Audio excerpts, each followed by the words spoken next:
Morning all, it's me, Scousey the drone noob. Today I'm out filming my first time with the drone, so I've got some drone footage for you, or I will have. It's just after 6 AM here in Liverpool and I'm down at the Pier Head on the waterfront.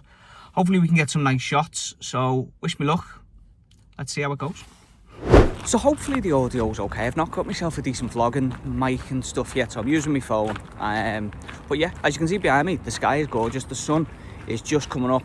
We've got Bella and Bertie, the live birds there, so should be able to get some quite nice shots down here on the Pier Head. Does look like there's some construction work going on. Don't know what that's about, but hopefully it won't stop me getting the drone up and having a look around.